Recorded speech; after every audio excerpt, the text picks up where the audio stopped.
নমস্কার, আপনাদের সকলকে স্বাগত শ্যামলিস কিচেনে। আজকে আমি রান্না করব খাসির মাংস। তার জন্য যে সকল মশলাগুলো নিয়ে নিয়েছি দেখিয়ে দিচ্ছি আপনাদেরকে। পেঁয়াজ, রসুন, আদা, শুকনো লঙ্কা, কাঁচা লঙ্কা, টমেটো। এর সঙ্গে আমি দেব একটু দারচিনি, সাদা এলাচ আর গোলমরিচ। এগুলো সব আমি বেটে নেব। আর রসুনগুলো গোটা দিয়েছি। আর খাসির মাংস রান্না হবে, আর আলু না দিলে কি হয় বাঙালি ঘরে বলুন।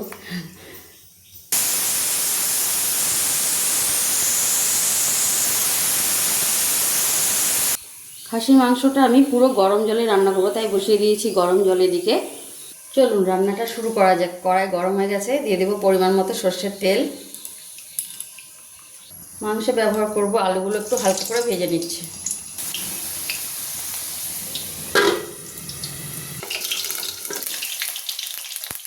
আলুটা এবার তুলে নিচ্ছি। আমি বেশিক্ষণ ভাজবো না, এটা মাংসের সঙ্গে কষাতে কষাতেই সেদ্ধ হয়ে যাবে।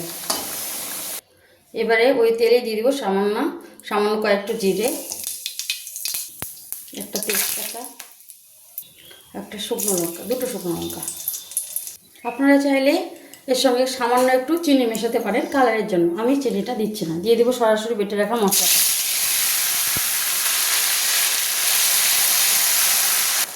মশলার জলটাও আমি দিয়ে দেবো এর মধ্যে। এবারে লবণ, হলুদ গুঁড়ো, একটু লঙ্কার গুঁড়ো কালারের জন্য, জিরে গুঁড়ো। এই মশলাটার সঙ্গে আমি এখন কাঁচা রসুনগুলো অ্যাড করব, যাতে সেদ্ধটা ভালো হয়। আলুটাও আমি দিয়ে দেবো। আপনাদের সকলের কাছে আমি ক্ষমা চেয়ে নিচ্ছি। মাংসটাকে আমি ভালো করে ধুয়ে নিয়ে প্রেশার কুকারে দিয়ে সামান্য পরিমাণ জল, একটু সর্ষের তেল, অল্প হাফ পেঁয়াজ কেটে দিয়েছিলাম, আর 5-6টা রসুনের কোয়া দিয়ে 3টে সিটি দিয়ে নিয়েছি। এটা আপনাদের দেখাতে ভুলে গেছি, ক্ষমা করবেন। মশলাটাকে আমি আরেকটু কষিয়ে নেবো। অ্যাড করবো একটু গরম জল, আগে থেকে করে রেখেছিলাম আমি।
দেখে নিই মাংসটা কি পর্যায়ে।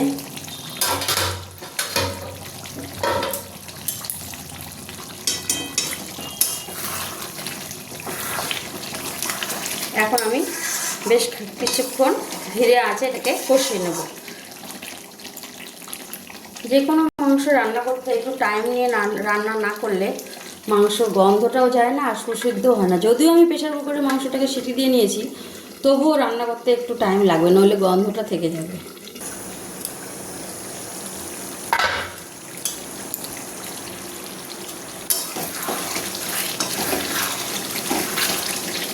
অনেকটাই আমার মাংসটা কষানো হয়ে গেছে, আরও একটু কষিয়ে নেব। তেল ছাড়তে শুরু করেছে, তবু বেশ খানিকক্ষণ আরও কষাবো আমি। আর একটু গরম জল অ্যাড করছি এই সময়। দিয়ে দেবো আবার ঢাকা।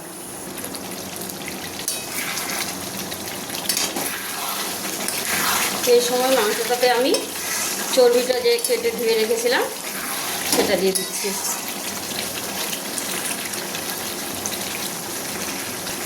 মাংসটা হতে থাক, এই সময় আমি একটু টক দই 2 চামচ মতো টক দই ফেটিয়ে মাংসতে অ্যাড করব। টক দইটা ফেটিয়ে নিই।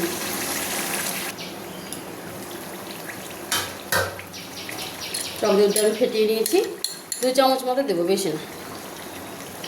দিয়ে সঙ্গে সঙ্গে নাড়তে হবে। মাংসটা আমার মোটামুটি কষানো হয়ে এসছে। এবার আমি প্রয়োজন মতো জল দিয়ে ঝোলটা রাখবো। তার আগে দাঁড়ান, একটু আমার বরকে দিয়ে চাখিয়ে নিই মাংসটা ঠিক মতো কষানো হয়েছে কিনা।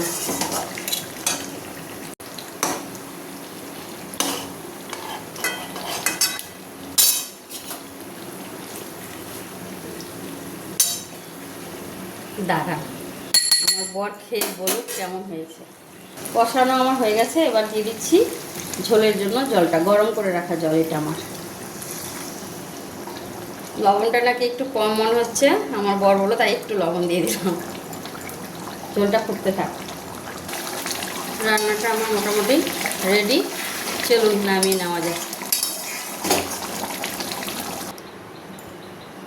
রান্নাটা আমার রেডি, এই দেখুন কালারটা কত সুন্দর এসেছে। আপনাদের কেমন লাগলো রেসিপিটি আমাকে অবশ্যই কমেন্টে জানাবেন। তাহলে আজকের মতো টাটা।